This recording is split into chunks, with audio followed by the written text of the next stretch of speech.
ورحمۃ اللہ وبرکاتہ۔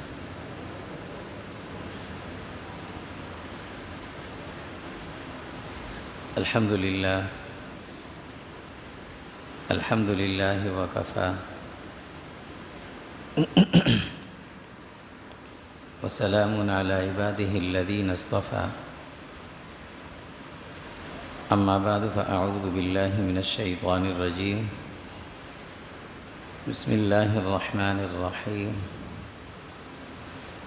قال اللہ سبحانہ وتعالی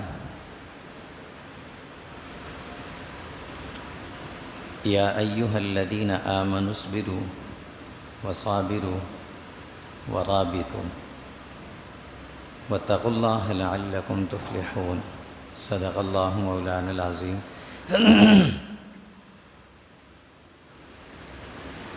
اللہم صل علی جسد محمد فی الاجساد، اللہم صل علی روح محمد فی الارواح،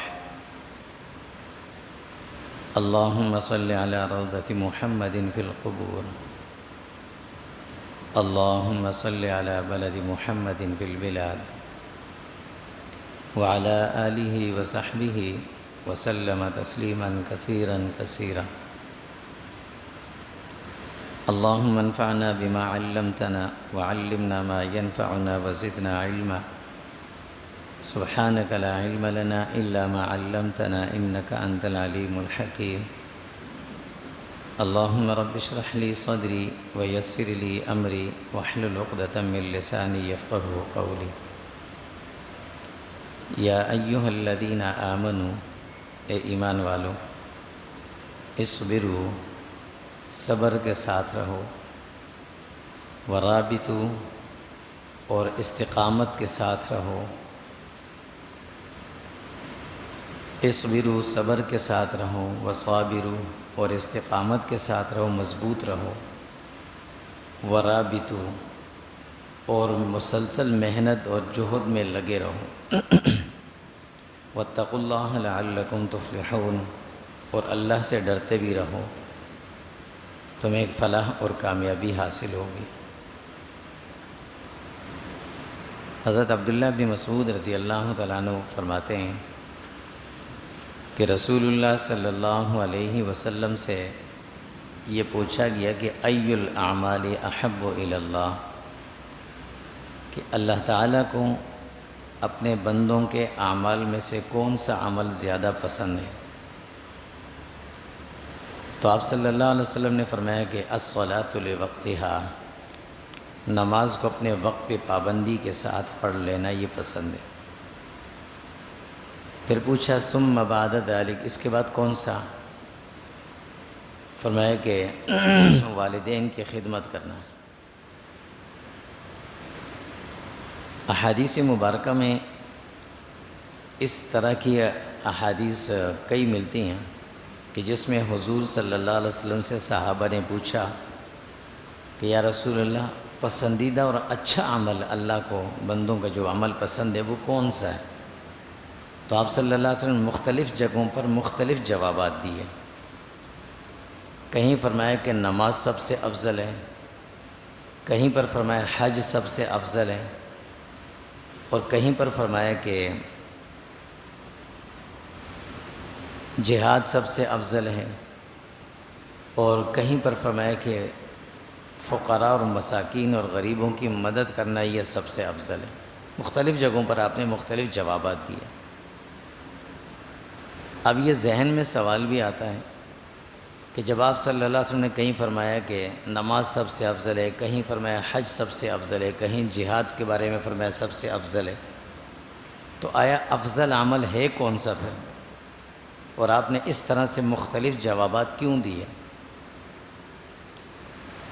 اصل میں رسول اللہ صلی اللہ علیہ وسلم سے جب کوئی سوال پوچھتا تھا تو آپ جواب دینے سے پہلے اس کی کیفیت کو جان لیتے تھے، حالات پہچان لیتے تھے، یا وقت کے حالات کو بھی آپ جانتے تھے۔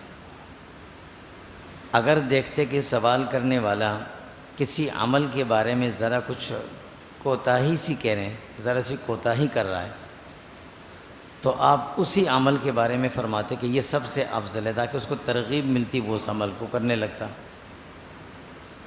اور اگر آپ دیکھتے کہ عمومی طور پر لوگ کسی معاملے میں تھوڑی سی کوتاہی تو نہیں کہہ سکتے، ذرا سستی یا کمی آ رہی ہے، تو آپ صلی اللہ علیہ وسلم اس کام کے بارے میں فرماتے یہ سب سے افضل ہے۔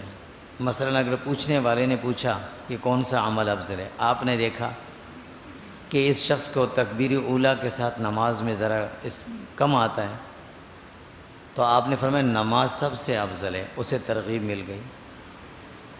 کوئی اگر جہاد میں جانے میں ذرا کوئی کمی ہے اس کے معمولات میں، تو آپ جہاد کے بارے میں فرما دیتے وہ سب سے افضل ہے۔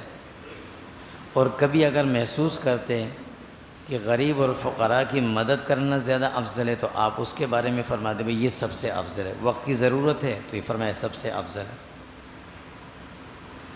اصل چیز یہ ہوتی ہے، سوال کا جواب دینا اصل نہیں ہوتا، اصل یہ ہوتے کہ حالات کو سمجھنا، وقت کے تقاضے کو سمجھنا اور اس کے مطابق جواب دینا تاکہ اس پر عمل کیا جا سکے۔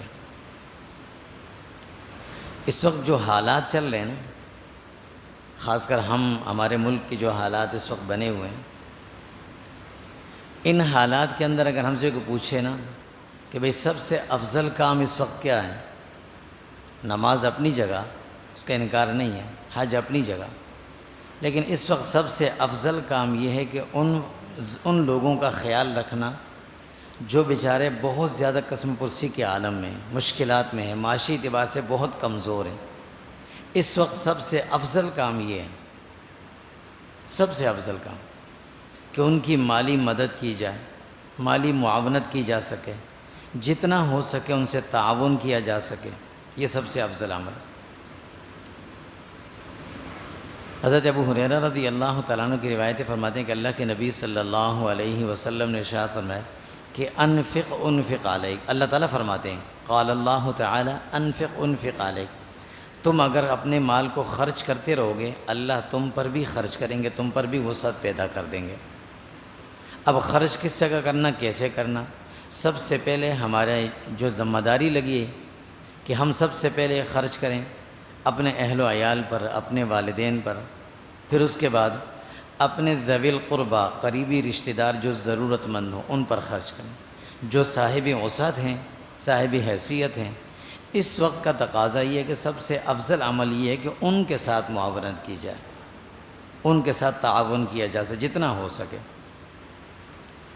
اس کے بعد نمبر آتا ہے پڑوسیوں کا، کہ جو ہمارے پڑوسی ہیں قریب میں، ان کا بھی حق بنتا ہے۔ رسول اللہ صلی اللہ علیہ وسلم فرماتے تھے کہ جبرائیل امین میرے پاس بار بار آتے تھے اور پڑوسی کے حقوق مجھے بتا کر جاتے تھے۔ فرماتے ہیں کہ میں اتنی مرتبہ جبرائیل امین آتے تھے، مجھے یہ شک سا ہونے لگا کہ کہیں اللہ کی طرف سے حکم آ جائے گا کہ پڑوسی کو اپنی وراثت میں بھی حصہ دو، اتنا تاکید فرماتے تھے پڑوسی کے بارے میں۔ اور حضرت شاہ عبد القادر جیلانی رحمۃ اللہ علیہ فرماتے ہیں کہ مسلمان کا جو پڑوس ہے نا وہ 40 گھروں تک ہوتا ہے، آگے پیچھے دائیں بائیں 40 گھر تک اس کا پڑوس ہوتا ہے۔ تو ان 40 گھروں کے اندر اگر کوئی ضرورت مند ہے، کسی کے حالات بہت مشکل سے گزر رہے ہیں، اس وقت ظاہر جو حالات چل رہے ہیں اس کی وجہ سے مجبور ہے، تو ہم میں سے ہر ایک کی ذمہ داری ہے کہ اس کا جتنا ہو سکے اس کا خیال رکھنا۔ اللہ کے نبی صلی اللہ علیہ وسلم نے پڑوسیوں کے بارے میں کتنی تاکید فرمائی۔ حضرت انس رضی اللہ تعالیٰ عنہ فرماتے ہیں کہ اللہ کے نبی صلی اللہ علیہ وسلم فرماتے ہیں ما آمن بی، اس شخص کا مجھ پر ایمان نہیں ہے، وہ شخص مجھ پر ایمان ہی نہیں رکھتا۔ فرمایا کون سا؟ وہ شخص کہ جو خود تو پیٹ بھر کے کھا کر سو جائے اور اس کے پڑوس میں کوئی شخص بھوکا ہو، اسے پتہ بھی ہو پھر بھی اس کی خبرگیری نہ کرے۔ فرمایا اس کا مجھ پر ایمان نہیں۔ تو پڑوسی کا یہ حق، بلکہ عبداللہ ابن عمر رضی اللہ تعالیٰ عنہ فرماتے ہیں کہ اللہ کے نبی صلی اللہ علیہ وسلم نے فرمایا کہ اگر تم اپنے گھر میں پھل لے کر آؤ نا، پھل، اور اس کھا لو، اور پڑوس میں تمہارا کوئی ایسا آدمی رہ رہا ہے کہ وہ پھل نہیں خرید سکتا، تو تمہیں چاہیے کہ یا تو اس میں سے کچھ دو اسے، نہیں دے سکتے تو پھر پھل کھا کر ان کی گٹھلیاں اور ان کے چھلکے صبح کو گھر کے سامنے نہ پھینکا کرو۔ اس سے بھی منع کیا، اتنا تک منع فرمایا۔ اور فرمایا تم اپنے گھر کے اندر اگر سالن بناتے ہو نا کھانے کے لیے، تو اس میں ظاہر پانی ڈلنا ہوتا ہے نا، تو 1 کپ پانی زیادہ ڈال دیا کرو، شوربہ بن جائے گا، اس میں سے وہ کپ شوربے کا نکال کر اپنے پڑوسی کے گھر بھیج دیا کرو اگر اس کو ضرورت ہے، وہ ضرورت مند ہے۔ تو اس وقت سب سے مقدم حق یہی ہے، ہم اپنے پڑوس میں، اپنے گلی میں، اپنے محلے میں، اپنے عزیز و اقارب میں جو لوگ ضرورت مند ہیں لیکن ایسے صفت پوشی کے عالم میں کہ وہ اس کا اظہار نہیں کر پاتے، تو ایسے میں ہماری ذمہ داری بنتی ہے کہ احب الاعمال الی اللہ، اللہ تعالیٰ کو اب اس وقت پسندیدہ عمل یہ ہے کہ اگر ہم جب اس کے حالات بہت زیادہ خراب ہو جائیں، بھیک مانگنے پہ آ جائے، تو پھر ہم راشن کے تھیلے بنا کر اس کے گھر بھیجیں، اس سے بہتر یہ ہے کہ ابھی خاموشی سے اس کی مدد کر دیں، یہ زیادہ افضل ہے، اللہ تعالیٰ کو پسند ہے۔ دوسرے نمبر پر وہ لوگ ہیں جو محتاج ہیں، پڑوس میں تو نہیں ہیں لیکن ضرورت مند ہیں، بیمار ہیں، محتاج ہیں، ان کا بھی خیال رکھنا جہاں بھی ہوں۔ حضرت عبداللہ ابن عمر رضی اللہ تعالیٰ عنہ فرماتے ہیں کہ اللہ کے نبی صلی اللہ علیہ وسلم فرماتے ہیں کہ جو آدمی اس کوشش میں لگا رہے نا کہ میں کسی ضرورت مند کا کوئی کام کر دوں، کسی محتاج کے کام آ جاؤں، تو اللہ رب العزت اس آدمی کے ساتھ اپنی مدد شامل کر دیتے ہیں، اس کے سارے کام اللہ خود کرتے ہیں۔ پھر کان اللہ لہو، کہ اللہ خود اس کے ساتھ ہو جائے، اللہ کی مدد ساتھ ہو جائے، اس کے سارے کام، اس کی ساری ضرورتیں اللہ پوری کرتے رہتے ہیں۔ اور فرمایا کہ جو آدمی کسی مسلمان کی تکلیف کو وقتی طور پر دور کر دے گا، اللہ رب العزت اس کی ساری تکلیفوں کو دور فرمائیں گے، اس سے ساری تکلیفیں اس کی دور ہوتی رہیں گی، خاص کر قیامت کے دن جو اس پر تکلیفیں آئیں گی، پریشانی آئیں گی، اللہ ان کو بھی دور کر دیں گے اس سے۔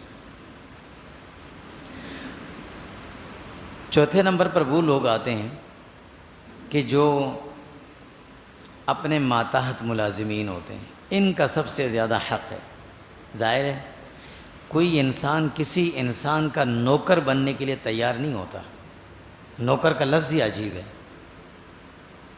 لیکن مجبوری اس کا نوکر بنا دیتی ہے، مجبوری اسے ملازم بناتی ہے، تو اس کی مجبوری سے فائدہ اٹھا کر اس کے ساتھ ظلم نہ کیا جائے بلکہ اس کی مدد اور معاونت کی جائے، یہ مسلمان کا اس وقت سب سے مقدم حق یہ ہے کہ جو ملازمین ہیں، جو ماتحت کام کرنے والے لوگ ہیں، ان لوگوں کا خاص طور پر خیال رکھا جائے۔ رسول اللہ صلی اللہ علیہ وسلم نے ان کے بارے میں کیا فرمایا؟ حضرت ابو ذر غفاری رضی اللہ تعالیٰ عنہ فرماتے ہیں کہ رسول اللہ صلی اللہ علیہ وسلم نے ارشاد فرمایا کہ دیکھو بھائی، یہ جو مسلمان ہیں نا، تمہارا جو مسلمان بھائی ہیں، جو تمہارے ماتحت ہیں، یہ ہیں ہی مسلمان اور تمہارے بھائی ہیں، لیکن کسی مجبوری کے تحت یہ تمہارے ماتحت بن گئے، ملازم بن گئے، لہٰذا ان کا خیال رکھو۔ کیسے رکھو؟ فرمایا جو چیز تم خود کھاتے ہو وہ ان کو بھی کھلاؤ، اور جیسا تم خود پہنتے ہو ایسے ان کو بھی پہنانے کی کوشش کرو، وہی انہیں پہناؤ۔ اور فرمایا کہ ان پر ان کی طاقت سے زیادہ کام نہ ڈالو، طاقت سے زیادہ ان سے کام نہ لو، اور اگر کوئی کام تم نے ان کو دیا ہوا ہے جو زیادہ ہے تو اس کام میں پھر ان کے ساتھ معاون بن کر، مددگار بن کر وہ کام خود بھی کرو۔ ہم اگر گھر میں کھانا پکتا ہے نا اور گیٹ پہ چوکیدار بیٹھا ہوا ہے، وہ چوکیداری کر رہا ہے، تو پہلا حق یہ ہے کہ ہم پلیٹ میں تھوڑا سا سالن روٹی ڈال کر اسے دیں، پھر خود بیٹھ کر کھائیں، یہ حق بنتا ہے، یہ وقت کا تقاضا ہے۔ یہ نہ دیکھیں کہ وہ پلیٹ لے کر بیچارہ میرے گھر پہ آئے دروازے پہ، جی کھانا دے دو، پھر میں اسے ڈال کر دوں، کتنی بڑی غلط بات ہے، یہ بہت غلط بات۔ ہمیں خود اس کا خیال رکھنا چاہیے۔ وہ اگر ہمارے فلیٹ کی چوکیداری گیٹ پہ کر رہا ہے تو یہ حق ہمیں کس نے دیا کہ ہم اس سے باہر سے خریداری کر کے آئیں اور اسے کہیں یہ اٹھا کے میرے چوتھی منزل پہ میرے گھر پہ پہنچا کے آؤ؟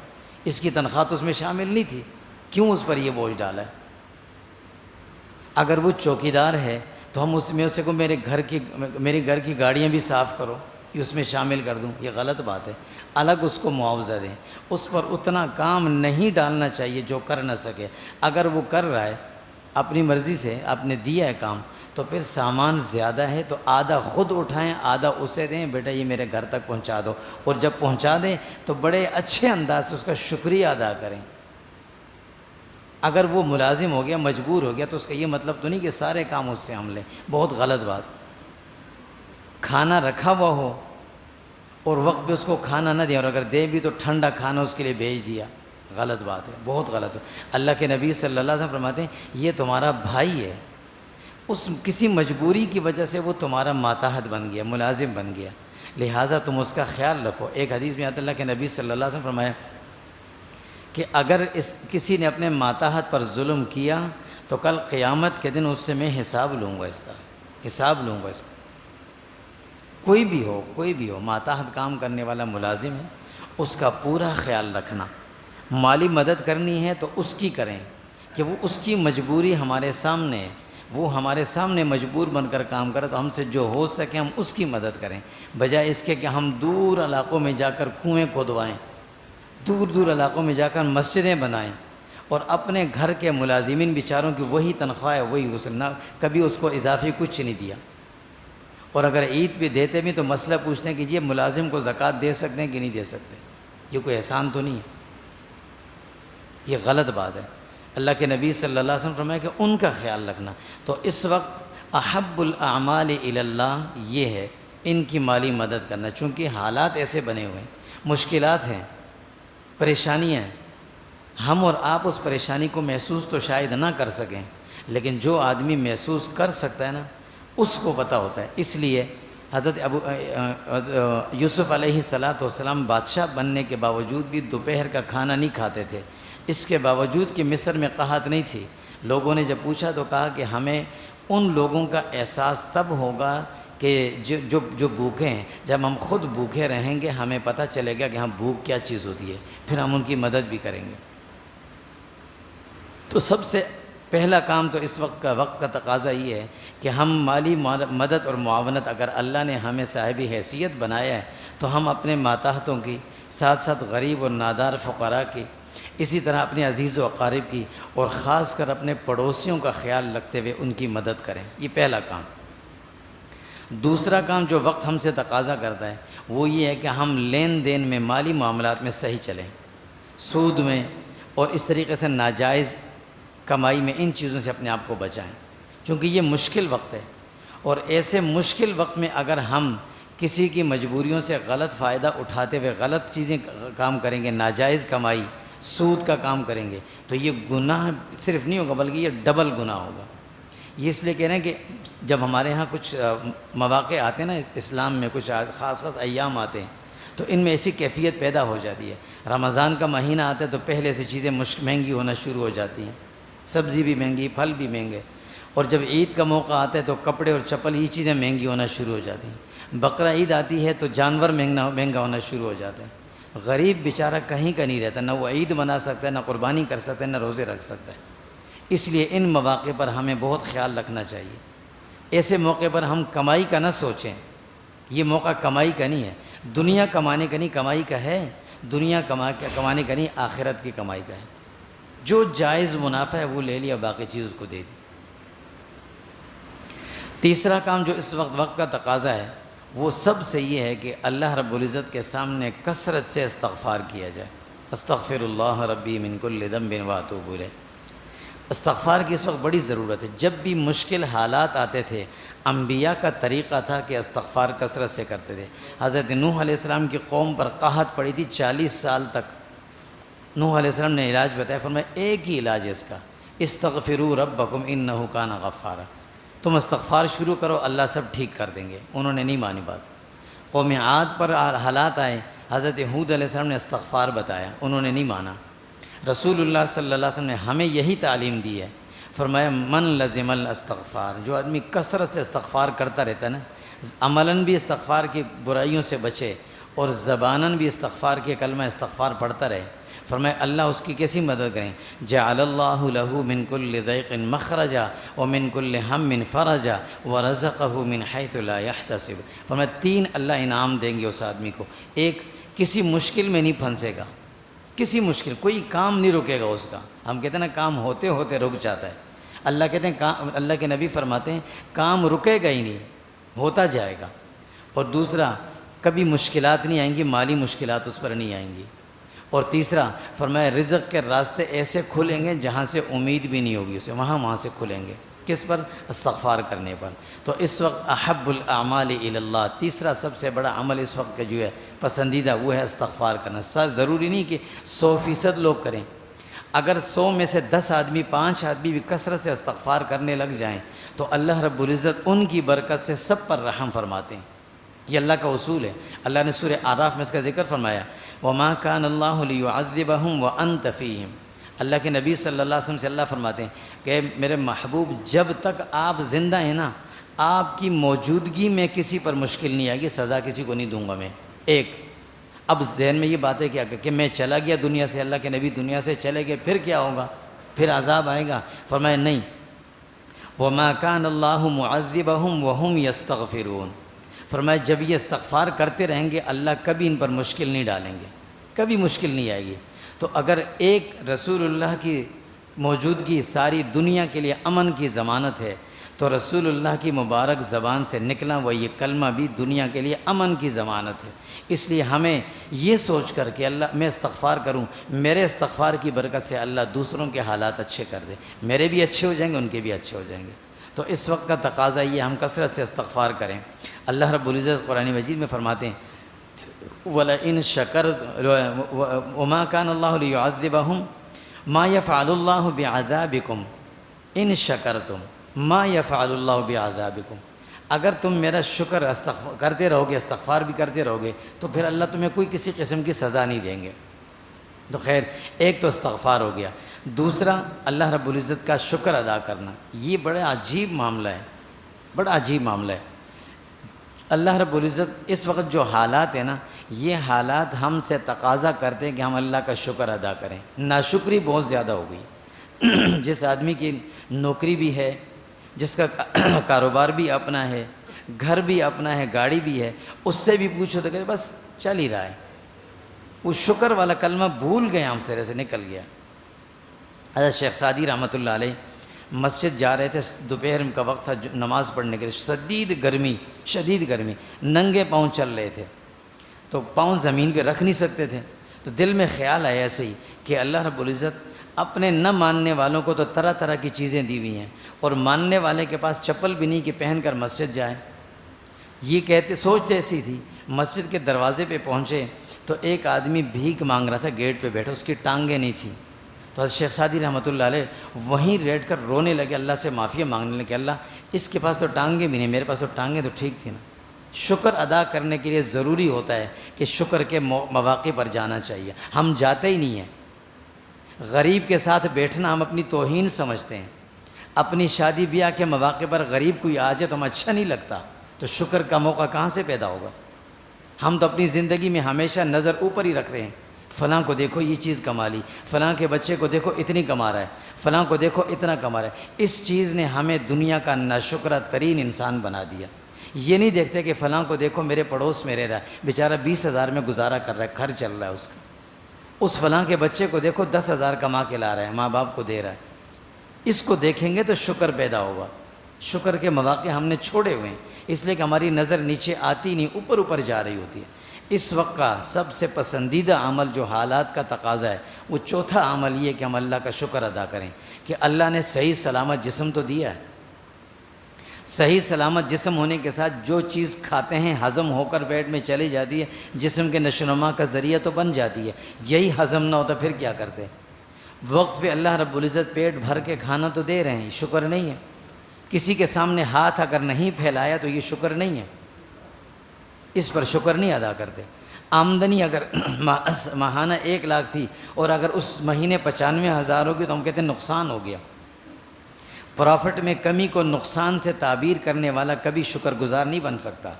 نقصان اسے کہتے ہیں جب اپنا مال چلا جائے، سارا ڈوب گیا، پھر نقصان ہے۔ چلو ہم کہتے ہیں اس مہینے آمدن کم ہوئی، نقصان ہو گیا، نہیں، یہ چیز اللہ کو سخت ناپسند ہے۔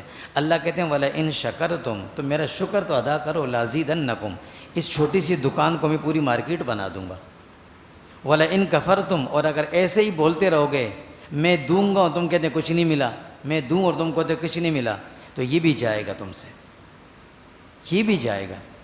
اب اندازہ لگیں کہ ایک چھوٹا بچہ اگر اپنے والد سے پیسے بھی مانگے اور بولے آپ تو کچھ دیتے ہی نہیں مجھے، تو اس کو کیا محسوس ہوتے ہیں، دل میں کیسے کیفیت پیدا۔ اللہ رب العزت دے رہے ہیں پھر بھی ہم کہتے ہیں جی کوئی بس گزارا ہے جی، کچھ نہیں ہو رہا، حالات بہت خراب ہیں۔ اگر صرف گزارا ہوتا تو یہ 4-4 ہزار کی سی سی کی جو گاڑیاں یہ ہر وقت روڈوں پہ دوڑ رہی ہیں، کیا یہ حالات بس گزارا ہی ہے؟ ہمیں اللہ نے موٹر سائیکل پہ تو نہیں لایا، موٹر سائیکل سے سائیکل پہ تو نہیں لایا، سائیکل سے پیدل تو نہیں کیا، پھر بھی کہتے ہیں جی بس گزارا ہوتے بڑا مشکل ہو گیا جی، حالات بڑے خراب ہو گئے۔ شکر نام کی چیز ہی ختم ہو گئی ہے، شکر ادا کریں۔ اللہ فرماتے ہیں وَلَئِن شَكَرْتُمْ، تم شکر ادا کرو میں زیادہ کر دوں، تو کرو تو صحیح۔ مَا يَفْعَلُ اللَّهُ بِعَذَابِكُمْ لَئِن شَكَرْتُمْ، اللہ کہتے ہیں تم اگر شکر گزار بندے بن جاؤ تو مجھے کیا پڑی میں تمہیں تکلیف میں ڈالوں، میں کیوں تمہیں تکلیف میں ڈالوں، تم شکر گزار تو بنو۔ حضرت انس رضی اللہ تعالیٰ عنہ فرماتے ہیں کہ اللہ کے نبی صلی اللہ علیہ وسلم نے فرمایا اللہ تعالیٰ اپنے بندوں کے اعمال سے خوش تو ہوتے ہیں لیکن ایک نیکی سے بہت زیادہ خوش ہو جاتے ہیں۔ وہ کون سی نیکی؟ فرمایا جب اسے ایک لقمہ بھی مل جائے کھانے کو اور وہ کھا کر کے الحمدللہ، ایک پانی کی گھونٹ مل جائے پی کر کے الحمدللہ، اللہ بہت زیادہ خوش ہوتے ہیں۔ ہم اتنا کھاتے ہیں کہ آدھا گھنٹے لیٹنے کے بعد اٹھ بھی نہیں سکتے، لیکن دعائے کلمات زبان سے نہیں نکلتے الحمدللہ کے، اور بعد میں شکایت کرتے ہیں اللہ سے کہ بس گزارا ہے جی۔ اگر گزارا ہوتا تو یہ ہوٹلوں میں جو رش لگا ہوتا ہے راتوں کو، لائنیں لگی ہوتی ہیں، ہائی وے پہ جتنے ہوٹل بنے ہوئے ہیں سب پہ چلے جائیں آپ کو کوئی ٹیبل خالی نہیں ملتی، پھر بھی کہتے ہیں جی حالات بس نہیں ہو رہا جی، گزارا ہو، مشکل ہے۔ ناشکری کی انتہا ہے، اس ناشکری کی سزا ہے کہ یہ حالات بن رہے ہیں۔ اللہ کا شکر ادا کرے، الحمدللہ، ہر آدمی شکر ادا کرے، اللہ شکر پر بہت زیادہ دیتے ہیں۔ پانچویں چیز جو اس وقت کا تقاضا ہے کہ اللہ رب العزت، جو اللہ کے نبی نے فرمایا ہے کہ احب الاعمال، جو اللہ کے نبی صلی اللہ علیہ وسلم نے ہمیں کچھ چیزیں بتائی ہیں، فرمایا کہ ہم سورہ واقعہ کو اس وقت جو حالات چل رہے ہیں نا، ان حالات کی وجہ سے سورہ واقعہ کو ہم کثرت سے پڑھیں، رات کے وقت میں پڑھا کریں۔ ویسے یہ بات ذہن میں رہے کہ قرآن کریم کو اپنی مقصد کے لیے نہیں پڑھنا چاہیے، ہم ہر کام مقصد کے لیے کرتے ہیں۔ نفل تب پڑھیں گے جب میرا کوئی کام پڑ جائے۔ دو پوچھتے ہیں جی صلاۃ حاجت کیسے پڑھی جاتی ہے، صلاۃ تسبیح کیسے پڑھی جاتی ہے، اور صلاۃ شکر بھی تو پڑھی جاتی ہے، وہ کبھی پوچھا کسی نے؟ صلاۃ تسبیح کس لیے پڑھی جاتی ہے، صلاۃ حاجت کیسے پڑھی جاتی ہے، یہ صرف نہیں پوچھنا چاہیے۔ اللہ اسی طرح اللہ کا کلام قرآن مجید اپنے مقصد کے لیے نہیں پڑھنا چاہیے۔ اچھا کس حالات بڑے خراب، کون سی آیت پڑھنی چاہیے کہ میرے کاروبار میں برکت ہو جائے، اور نہ بھی پڑھی جائے نا، جو زیادہ کاہل ہوتے ہیں نا، سست، وہ کیا کرتے ہیں، وہ لوہے قرآنی کا تختی بنا کے دکان پہ لٹکا لیتے ہیں، جی بس برکت آ رہی ہے بہت ہے۔ یہ انتہائی درجے کی سستی، اور اللہ کے ساتھ وہ جو دھوکے والا سودا، یخادعون اللہ والذین آمنوا وما یخدعون الا انفسهم، اللہ کہتے ہیں مجھے دھوکہ دینے کو، خود دھوکے میں پڑے ہوئے ہیں، سمجھتے ہیں بس اس سے ہو گیا میرا کام۔ قرآن کو اپنی ذاتی مقصد کے لیے نہیں پڑھنا چاہیے، قرآن کو اللہ کا کلام سمجھ کر اس کی تلاوت کرنی چاہیے تو برکات بھی آتی ہیں۔ لیکن اللہ کے نبی صلی اللہ علیہ وسلم نے اگر ہمیں کوئی چیز بتائی ہے تو اس کا الگ سے اہتمام ہونا چاہیے۔ عبداللہ بن مسعود رضی اللہ تعالیٰ عنہ فرماتے ہیں کہ اللہ کے نبی صلی اللہ علیہ وسلم فرماتے ہیں کہ جو آدمی رات کو پابندی کے ساتھ سورہ واقعہ کی تلاوت کرے گا اس گھر میں کبھی فاقہ نہیں آئے گا، اس گھر میں نہیں آئے گا۔ تو اس کی بھی تلاوت ہم کریں پابندی کے ساتھ، اس کی بھی ساتھ ساتھ کریں، اللہ کے نبی نے بتایا۔ چھٹا جو اس وقت حالات اور وقت کا تقاضا ہے وہ یہ ہے کہ نعمتوں کی قدر اور احترام کریں۔ ہم نعمتوں کی بڑی ناقدری کرتے ہیں، ناشکری بڑی کرتے ہیں، ناقدری بھی کرتے ہیں۔ ناقدری کیا ہے؟ رزق صرف کھانے کے نام نہیں ہے، رزق ہر اس نعمت کا نام ہے جو اللہ نے دی ہے۔ لباس رزق ہے، کھانا رزق ہے، پانی رزق ہے، گھر رزق ہے، گاڑی رزق ہے، ہر چیز رزق ہے، اللہ نے دیا۔ رزق کے معنی تو نعمت ہے، اس کی قدر کرنی ہے۔ جب تک کپڑا بالکل پھٹ کر پہننے کے قابل نہیں ہوا تو ہم فضول میں ضائع نہ کریں اسے، ذرا سا پرانا اس کو پھینکا دوسرا لے لیا۔ ہاں بہت اگر نہیں دل کرتا استعمال کرنے، اسے دھویا، صاف ستھرا کیا، دھوبی سے دھلوا کر اس کو کلف لگوا کر پیک کر کے کسی غریب کو جا کر خاموشی سے دے دیں جس کو ضرورت ہے، دوسرا پہن لیں بے شک۔ لیکن ایسا نہ ہو کہ 20 سوٹ، عید آ رہی تو 4 5 سوٹ ایک آدمی کے بن کے آ رہے ہیں، غلط ہے یہ بھی۔ اسی طرح جوتا ہو گیا، خاص طور پر کھانے کے معاملات میں کھانا جب اپنا ہو تو پھر ہمارا اہتمام کچھ اور ہوتا ہے، اور جب دوسرے کو تو معمول بدل جاتا ہے۔ جب ہوٹل پہ جاتے ہیں نا کھانا کھانے کے لیے پیسے دیتے ہیں تو اس وقت کہتے ہیں یار یہ ایک بوٹی کھا لو، پھینک دیں گے خواہ کھا لو۔ اور جب شادی پہ جاتے ہیں تو ایک نہیں 4 بوٹیاں پلیٹ میں یوں کرتے ہیں، دوسرا پلیٹ لے لیتے ہیں۔ کیوں ایسا کرتے ہیں؟ ناقدری ہے۔ جو آدمی کسی دعوت کا اہتمام کرے، چاہے ولیمہ ہو چاہے کچھ بھی ہو، اس کو سنت کی حد تک رکھیں، سنت کی حد تک تو ولیمہ ہے۔ سنت سے ہٹ کر ولیمہ نہیں، نمائش دکھاوا بن جائے گا۔ اس میں کیا ہوتا ہے، اتنا کھانا بنایا یار اگر کم پڑ گیا تو کیا ہو جائے گا، بے عزتی ہو جائے گی۔ لوگ کہیں گے اتنا کنجوس ہے، اگر میں 4 ڈشیں نہیں بنوائیں، اب جتنا لوگوں نے کھانا تھا کھایا اتنا ضائع کیا۔ ضائع کرنے والے بھی گناہ گار، کھلانے والا بیچارہ دل میں تو افسوس کر رہا ہوتا ہے، لیکن معاشرے کی وجہ سے شرم کے مارے کچھ بول نہیں سکتا۔ اب جو بچا وہ رات کو اٹھا کر پھینک دیا۔ شادی حالوں کے سامنے صبح کو آپ جائیں، ہر ایک حال کے سامنے دیکھیں کھانا پڑا ہوا ہوگا، کچرے پہ پڑا ہوا۔ جو کھانا صبح کو کتے اور بلی بھی نہیں کھاتے، اس کھانے کو اگر ہم رات کو اچھا سے پیک کر کے اور کسی جگہ جا کر غریبوں میں دے کر آ جاتے تو اچھا نہ ہوتا، اللہ اس سے راضی نہ ہوتے۔ رزق کی قدر نہیں ہے۔ اللہ کے نبی صلی اللہ علیہ وسلم فرماتے ہیں جب ہم کھانا کھاتے ہیں اور اپنی پلیٹ کو صاف نہ کریں تو یہ پلیٹ بد دعا دیتی ہے۔